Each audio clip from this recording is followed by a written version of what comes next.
It is not the strongest of the species that survives, nor the most intelligent. It is the one that is most adaptable to change. Ignorance more frequently begets confidence than does knowledge.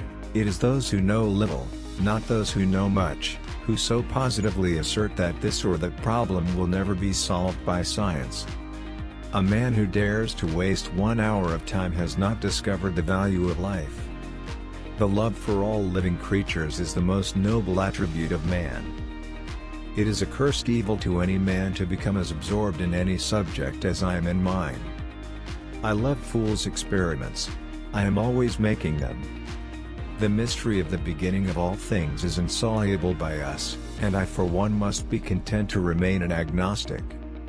To kill an error is as good a service as, and sometimes even better than, the establishing of a new truth or fact. If the misery of the poor be caused not by the laws of nature, but by our institutions, great is our sin. Man in his arrogance thinks himself a great work, worthy of the interposition of a deity.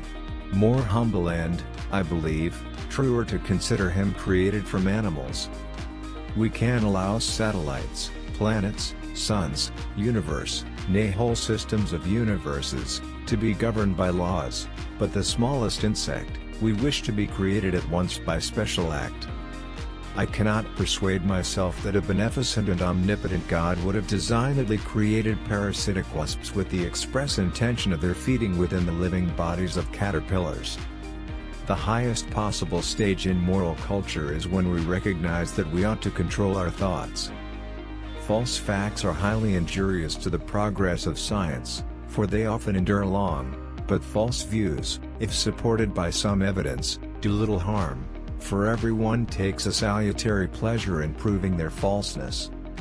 The very essence of instinct is that it's followed independently of reason.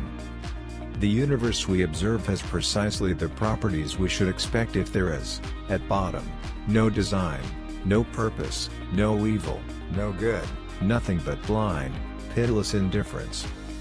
Great is the power of steady misrepresentation. A scientific man ought to have no wishes, no affections, a mere heart of stone. In the long history of humankind, and animal kind, too, those who learn to collaborate and improvise most effectively have prevailed. I am turned into a sort of machine for observing facts and grinding out conclusions. The loss of these tastes is a loss of happiness, and may possibly be injurious to the intellect, and more probably to the moral character, by enfeebling the emotional part of our nature. We must, however, acknowledge, as it seems to me, that man with all his noble qualities, still bears in his bodily frame the indelible stamp of his lowly origin. How paramount the future is to the present when one is surrounded by children, a fair result can be obtained only by fully stating and balancing the facts and arguments on both sides of each question. I feel most deeply that this whole question of creation is too profound for human intellect. A dog might as well speculate on the mind of Newton. We stopped looking for monsters under our bed when we realized that they were inside us. An American monkey, after getting drunk on brandy, would never touch it again, and thus is much wiser than most men.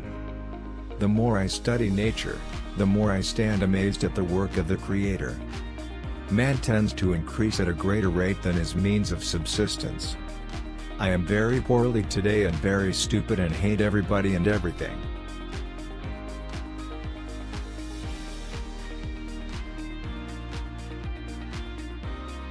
Which quote do you like the most? Please give your opinion in the comments column below. Don't miss the next video, subscribe now. Thank you for watching.